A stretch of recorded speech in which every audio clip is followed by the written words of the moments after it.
Right, near the start of the league, I posted a video about tier 17 fortress farming on Strand, and I wanted to revisit tier 17 farming, try make it more consistent and more profitable, and I truly believe I found the best tier 17 slash map boss farm that does not use the domination scarab of terrors or the horn scarab of pandemonium, since both of those strats are priced around tier 17 unique farming right now and wildly unprofitable with tier 16 map farming. This strat doesn't even use 8 modded maps. It revolves around the Twist of Fate Atlas node, and I'll be going into as much detail as I can on it in this video with what I found, the weird little interactions, the stuff that I've still not entirely cracked.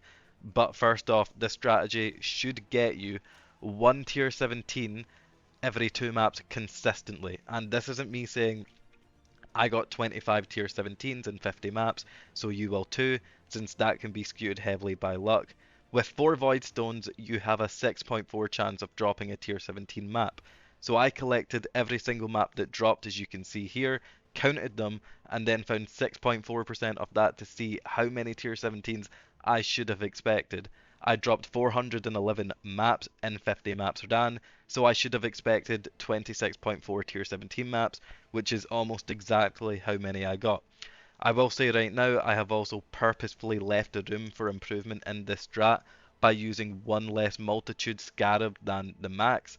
Reason being, I wanted to beat the consistency of my previous tier 17 farming video with a slightly unoptimized and cheaper setup, which I did. This strat blows the previous one out of the park, even with one less multitude scarab. And I wanted you guys to have room to improve the strat from my results. I didn't want to oversell the strat and have you guys test it out and then be disappointed. So instead, I decided to do the complete opposite and make it so when you run this strat, you should be getting better results than I have here in this video. Okay, that was a long intro, but what's the strat? Well, it revolves around the Twist of Fate Atlas Notable, Destructive Play, and the Cartography Scarab of Escalation. I'll go over this entire Atlas tree in detail later on in the video, but I'll explain the Twist of Fate Notable now. What Twist of Fate does is your corrupted rare maps and any map crafting options applying to them are modified unpredictably when opened, and maps modified this way have 1 to 3 additional random map modifiers. These modifiers should then work with the cartography scarab of escalation, giving you an extra 10 to 30% increased maps found. With Twist of Fate then randomizing the maps, it also means two things. You're one, farming Maven Chisels by killing map bosses, and two, constantly witnessing new bosses and building towards a Maven invitation, which is why we run destructive play for the free extra bosses at the end of the map. All of this combined makes this strat extremely good and complete, since you're not only farming tier 17s but also Maven Chisels, Crescent Splinters, Awakened Gems, and boss maps and much more, all as a byproduct of trying to farm 4 tier 17s. On top of that, the high rolls are really what makes this strategy. What do I mean by high rolls? Well, with Twist of Fate, when you do get a good rolled map with plus the additional random map modifiers, you can expect your map to have 300% plus quant and 100% plus pack size, and in these maps you're going to be dropping anywhere from 10 to 20 maps. The most I dropped was 25 maps with 2 tier 17s in a single map. These are the maps that are going to bring up your average massively, and these maps are not rare at all. I'd say, 1 in 5, 1 in 4, you're going to get one of these maps.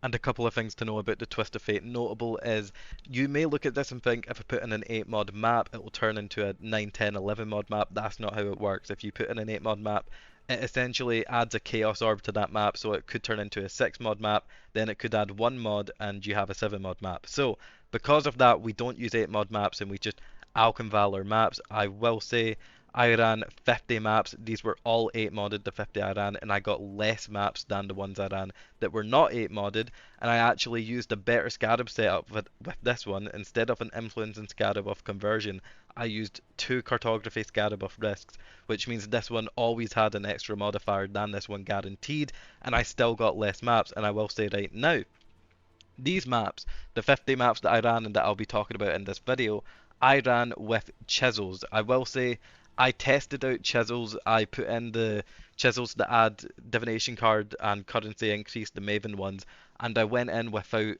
the Twist of Fate node, and I looked to see if it said it in the modifiers, and it did. It said 25% increased divination cards found, 25% increased currency found, and then I added Twist of Fate, and it didn't say that anymore for the maps that had those chisels on, which would imply that chisels do not work at all. However, I then decided to run burn around 100 maps with chisels, 50 with chisels, 50 without chisels, using this chisel perfection node to see if there was a notable increase in pack size, quantity on the maps that had chisels versus the maps that didn't have chisels, and I 100% did notice a massive increase. So we do chisel our maps, which, chisels are a bit expensive, about 3 chaos for 4, maybe a bit more, but that is something that I believe does work, even though the Maven chisels would imply that chisels don't work with Twist of Fate. My personal experience is that it does.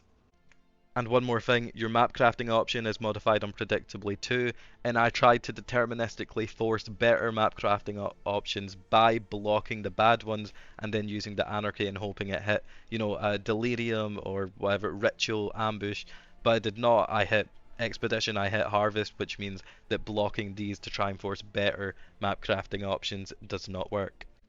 Alright, now let's get on to the actual loot made. This is my Wealthy Exile. It says 34 divines, that's wrong. It was a bit less. It is counting the tier 16 maps, and realistically, I'm not going to sell these, but maybe you can. I'm not sure if they do sell for 5 or 4C, but if this is right and you can sell random tier 16s for that amount, then 34 divines made. However, what I'm going to sell, aka everything that sells on the trade market and everything that sells extremely easily outside of the trade market, adds up to around 28 divines. Anyway, the investment was 11 divines.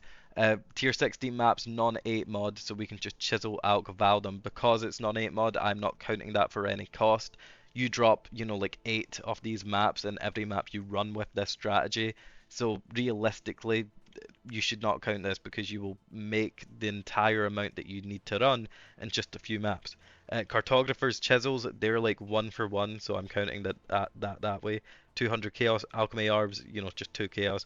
Val orbs 25, and then I used 2 multitudes. I said that earlier instead of 3.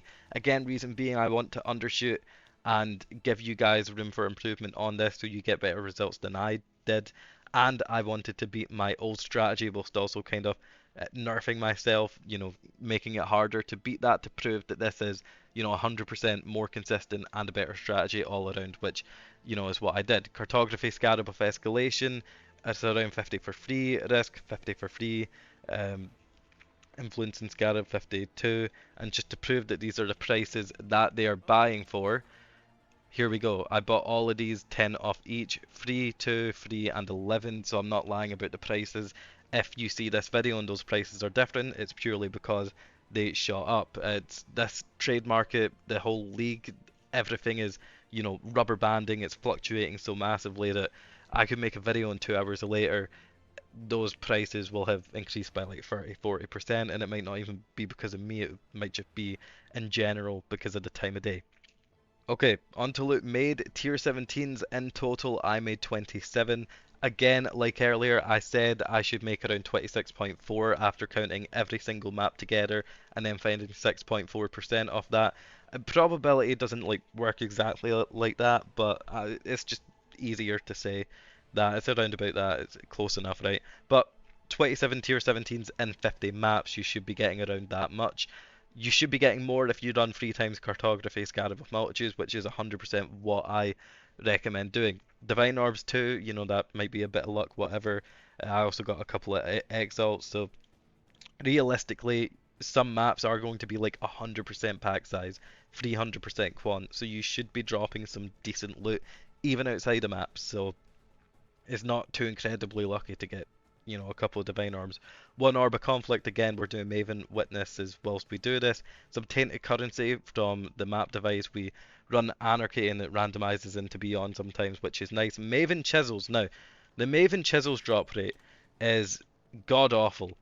I don't know how many I got. 4, 8, 24, 26, right? And 16 of them were the ones that are worth less than a regular chisel. That is with the improved chance to drop a Maven chisel. There is no way that I know of to reliably farm these things. Even in the other 50 maps that I did, I think I got a bit more, but it was still, a pittance worth. So you can really not rely on them. But some of them are worth like 20 chaos per, so it is still a nice addition, I guess. You know, almost a divine extra. Scarabs, we don't take any of the scarab nodes, so you're not making much from scarabs, but I still made a nice couple of divines from that. Synthesized maps, again, we're running the conversion scarab. These sell for quite a bit because they're good for gold farming. A lot of people buy them and they should sell pretty easily. By the way, all these prices were priced on bulk selling sites and discards. They are not priced on the trade site. I went to like TFT and I checked what people were buying the maps for, not what people were selling the maps for, and I priced it around that. So realistically, I've undershot on what all of this is worth. You know, the tier 17 Ziggurats, if I put in a sell order and wait for someone to message me, I could get 10, 20 chaos more. But if I wanted to sell it right now, I could get 100 chaos per map from it. So I am underestimating here, but I'd rather underestimate than overestimate because I want this to be a strat that does not let anyone down. I'm trying to make this as consistent as possible and not try and, big it up too much. Okay, Conqueror, Map Shaper, Elder, again, we got a good chunk of them. The influencing Scarab off conversions, it might, if you want to get as many tier 17s out of this as possible, the risk in the conversions, you drop both, you'd put in one multitude. I don't know what that fifth Scarab would be. There is definitely something that could probably boost you into you're averaging two tier 17s for every three maps that you're running 100%. I reckon that is a possibility. But um, we used influencing Scarab of conversions to get, these maps right here, which do make up a decent chunk, like 1,000 chaos. Maps that won't sell, again, these are just the tier 16 random ones. I would sell them if they sold on the currency trade market, um, but they don't. I hope that's an update that GGG makes in the future for future leagues because that would be it would be amazing to sell maps there, but it doesn't. So if you do want to sell these, and if this was right and they do go for around 4 5C, I've not checked, then you can add a few 5 6 7 divines extra to this total. If you want fragments, it's like crescent splinters and delirium splinters, miscellaneous, just random little bits that were counted like like tomes and stuff, just random little bits. Anyway, 4,500 chaos made pretty much minus 1,800 chaos investment, 2,600 chaos profit, which is like 50 chaos profit a map, which is 16.2 divines, aka almost zero point 0.3 divine profit per map. For me, the time to complete was around 2.5 minutes per map, which is just above 2 hours, so it was like 7.5 divines profit an hour.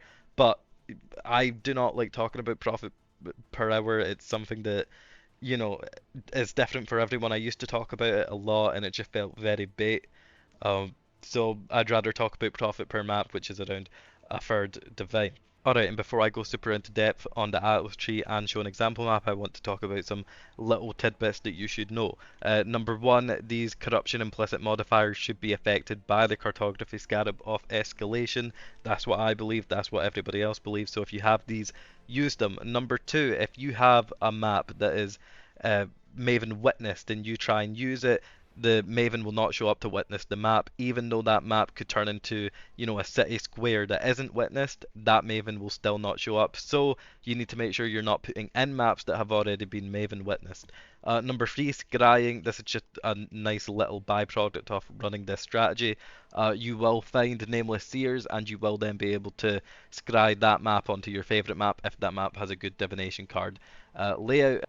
And number four, the cartography scarab off risk, and obviously just in general, twist of fate randomizing your map means that you're going to get some tough mods that your build might not be able to handle. For example, I cannot do LA Reflect. If you cannot do Reflect and you have a decently strong build, just take this and get this. I don't know how to pronounce that, but take that, get that. Is that the right one? Yeah, take that, get that, and you'll be able to run Reflect. And if you do have a build that is bricked by many mods, this strategy will probably not be viable for you. Okay, and on to the Atlas. This will be in the description, so will the spreadsheet. Obviously, I'll explain why I took everything and what you may want. I will say I do have every single point but one unlocked. You'd need every single point but two unlocked realistically, but three unlocked, sorry, realistically. These two don't really do anything right here. So I would recommend having 129 out of 132 unlocked. Anyway, what we obviously take every single map modifier effect, every single notable map chance, whatever node. We take these little ones down here because they're nearby and you don't have to path through any bad nodes to get to it. This is the only one that we do have to path through a bad node, which is the scarab drop chance. So I would drop these two if you don't have the points. We take all of the quant, we path through essence to get the quant in the middle. Again, the quant is multiplied massively with all the modifier effects, so you do want that. We take shrines because it's just good. If you add delirium instead of shrines, it might work out better. I wanted to keep the map times low. Delirium would have added a tiny bit of time, but also losing shrines would have lost me out some time. So we do shrines. Uh, Over here, obviously, destructive play. We take every single map boss node for destructive play. Like I said earlier, the chisel chance we want to path down the left because the right is just the additional boss chance, which is, whatever. Having the chance to drop, 420 chaos chisels is quite good, although it's rarely ever going to happen. If you want to change the strat and tinker with some things, what you could do is drop destructive play. Probably keep these chisel chance nodes though. Drop these map boss nodes up here and then spec into Eater of Worlds and use that for the quant altars, and then maybe spec into Delirium or Beyond to try and get more maps from the actual map itself and the actual, multitude packs, whatever, instead of the bosses. But these bosses do add quite a lot of maps. But who knows? Maybe that version is slightly better or uh, majorly better. I've not tested it, but that is something to keep in mind if you do want to try something different. Before the example map, as for how I rolled this, simple, I just alked it and then spent a bit of chaos on it until it hit 70 or above, then I ran it. Alright, and I'll run an example map to end this video. Again, we run Anarchy because it is the least expensive mod and it can turn into any of these other mods. What we want is Delirium or Ritual or Ambush, anything that adds monsters that doesn't add too much time to the map. With this, I am running 3 times multitudes, which I didn't in my 50 test, just to show you what you could get with that. Let's see if I high rolled or low rolled. This is a low roll, 163, 54% pack size. This is realistically only going to drop like 5 maps, but who knows, maybe it could drop a bit more. There's the first one. Again, you want 8 maps per map, layered second. You want 8 maps per map to average out to 1 in every 2. 3. Realistically, you're not going to get 8 maps every single map. Sometimes you will get 5. We want to kill this boss last. Sometimes you will get 5. And then sometimes you will get 15 from the high rolls. I will say you want to clear the entire map first. Not the entire map, but as many as you can en route to the boss, because with destructive play, I'd open it up in a bit. With destructive play, the fewer monsters remaining in the map, the more additional monsters, bosses are around, from the witnessing. So if you clear a map and you have less than 50 monsters remaining, it guarantees 3 additional bosses to the map boss through destructive play, which is why we cleared the entire map, is why I didn't just rush the boss. So far, how many maps is that? That like 5? 5 maps so far. For the low roll, that is pretty good, especially since that's before defeating the boss. But we should get a bit more. This is with free cartography, scarab, which is, there we go, cigarette. Which is more than I ran 2 in my tests. Damn, we're getting a lot more than I expected for the low roll. So realistically, if you run with 3 multitudes, I've tested this like 10 times this video, but I do want to get through, you should be getting better results than me. I have undersold this strategy in this video, because with my last video, I think I oversold it, and I think a lot of people felt baited with it, which is why I kind of wanted to revisit it and go into more depth and find a way more consistent strategy. Now we kill this guy, we're going to get 3 bosses guaranteed because we had less than 50. And we only got 1 map from the boss, but we did end up getting 1, 2, 3, 4, 5, 6, 7, 8, 9, 10, 11 maps from that. Wait, is that 12? 12. Yeah, for the low roll. Again, you can get up to 300% quant, you can get up to 100% pack size. So this strategy, extremely consistent. Yeah, if you enjoyed this video, consider subscribing. I kind of treat this channel like my personal journal. If I find a strategy that I think is worth posting or running for me, I will make a video on it. So yeah, consider, you don't have to subscribe, but if you want.